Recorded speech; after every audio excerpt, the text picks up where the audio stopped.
Hey, I made my own game. It's based on a online course that I bought from Game Dev TV. The course is called Unreal Engine Action Adventure Game, something like that. Um, I based my game on this streamer, Lemori. That's why the game is called the Unofficial Lemori fan game. I sculpted the Ori character in Blender using the tutorials from Brand Sculpt, and then I rigged and animated in Maya, and then of course made the game in Unreal Engine 5. There's a link to the game in the description if you want to download it for free, play it yourself. It's not that long, and if not, I'll go through the whole game with you here in this video. So this is how the game starts, with a classical flyover showing the beginning part of the level, the obstacle, the coins that hopefully leads the player to know where they'll go. And then we go behind the character and take control of the character. And I look around with the mouse and I can start jumping on this car. I can start dying to electricity. That's okay. The save system works. I get a coin. Get two. The first secret coin is here.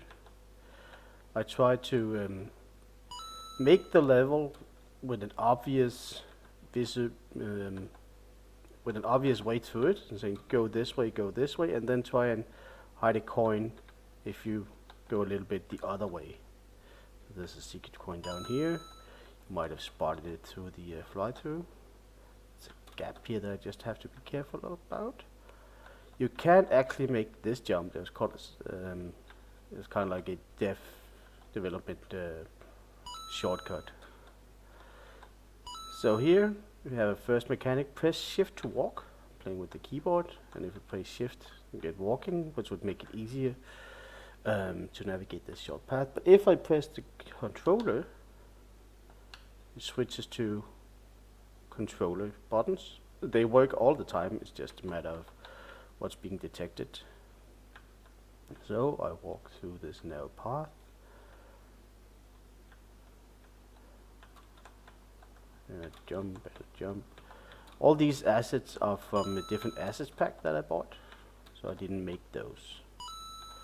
I was too busy with the technical part. Again, coins off the beaten path. So if you walk around, here they are. And then you actually have to make it back because there's a second level to this. And once you're down, you can't make it back up. I don't think personally I'm a fan of these one-way gaps. What physics to it, but I made them in this game here. You can kick this ladder because it's light. This box is a little heavier, and you'll use it, or you can use the barrels to get over. And here's another one-way gate. So now I know that the players will hopefully eventually find their way through. I don't think it's too difficult. Here's a block path by some spider web. So if you search around a bit, hopefully you'll be interested in this barrel thing, and you'll get a prompt. Again, if I change to use a controller, I'll get the controller UI. So now I picked up this plunger with fire in it. I think that fits this silly character here. So now I have a maze or labyrinth with a coin here, which is where you're the furthest away from the entrance. You're supposed to get the plunger. You can cheat and jump over like this. There's kind of like a dev shortcut, but I'll just want to show you. I had this wagon assets, so I thought might as well use it, hide a coin in it. And I did get the coin at the start, didn't I? Yes, I did. Okay. So all the coins are optional. Some of them are hidden. Most of them are just used for guiding, motivation, saying go here. Like this one is just a little hidden. And there's a save point here because you could dive from the lava. It's already been activated, and there's a save point over there. It's when you made it through the lava. Because here we have an example of optional challenge coin, and these could be, you know, different coins, however you want to make it. So the player can choose to take these balancing challenges with the shift with the walking. Some games have you walking by default. I think I'm a fan of running by default, especially if it's like big open levels. So ideally these will increase in difficulty, but in general they're not really that dangerous. I'm probably gonna die now when I said that, so we'll take it slow. There is a different death. This uses the normal death, where the character spins, because this is not a electrical death as we had in the beginning. So there's stuff like that to take into account when you make a game. We'll be coming up on our first enemy, NPC, AI, whatever you want to call it. The first two, they can kill you. The first one will chase you. They kill when they touch you. You'll see she's up there. She's just following a little behavior tree, is what it's called in Unreal. And what she does, she'll walk around on random points, but if she spots you, she has like a cone of vision, she will chase you.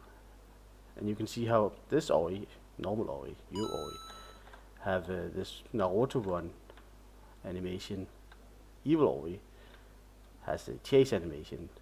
Normal Ori or good Ori is a little faster, so if you get caught, you just need to keep running.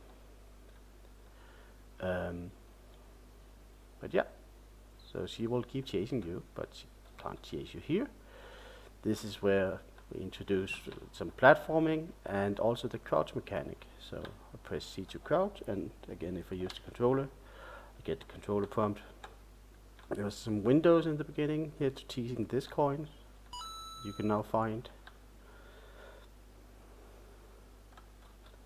And then you jump these safe gaps, and you might think, yeah, I'll just go, but I hit a coin here. Again, giving players the obvious path, and they'll be like, yeah, I can do that, and then hit a coin behind them. I'm doing the same trick here, where they just walk up, they see a coin, so they're like, this is where I need to go. Ah, there was one behind you. So this AI is blind, where the first one could see you, this one cannot, but she is blocking the door, and she will die if she touches you. So we get this prompt, T to throw. Again, I'll get right bomber if I use a controller. T will throw a little duck, a little rubber duck, and the AI can hear that and will go through it. And that's just, you can throw many ducks to keep luring the AI away. Another coin teased through the window, and is also off the beaten path. This fence doesn't really do anything. It's more visual because the AI can't follow you here anyways. Here we get the slingshot. Again, you can see the controller input. So if you pick it up, you now have the slingshot in your hand, and I can now aim and shoot. There's some physics objects reacting. One box is heavier than the other, and you could, if you want to, actually go back and shoot the AIs if you want to, or not. I guess I didn't do it for those two, but the next AIs, that's right, I had to keep them separated. No, enough about that. Yeah, so we shoot this. This floor, this ball is safe. It won't kill you. We'll meet one that does. With these AI, yeah, with health point, they can shoot back. Some of them can shoot back. Some of them will chase you if they see you. There's a chaser.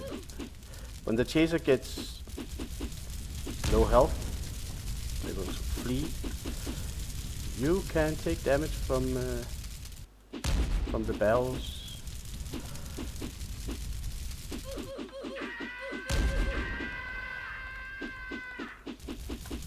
You can also take barrels from the always shooting at you. They did manage to get me. Die. I'll shoot this barrel to blow up a hole in the wall.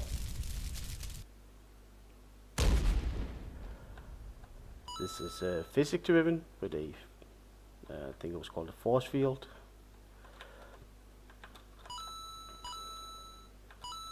Using some, I have to do that again. I'll be coming up to a little bit of an action sequence where we'll take control of the camera to show this ball starts rolling, and this ball is deadly. So if it hit me, I will die. All the way to around here, there's a timer going off, so now the ball is safe again. Because now it makes sense that you won't die from touching it. Okay, a bridge. I still have control of Ori. It's just a camera showing me the bridge collapsing. So I'll have to make a jump and press X to not die, and Ori will fly away. Let's see. Quick time event is the name for that. Again, if I was using the controller, I would get a different font. I got all 40 coins. So here's a big cupcake. That's the end of the game.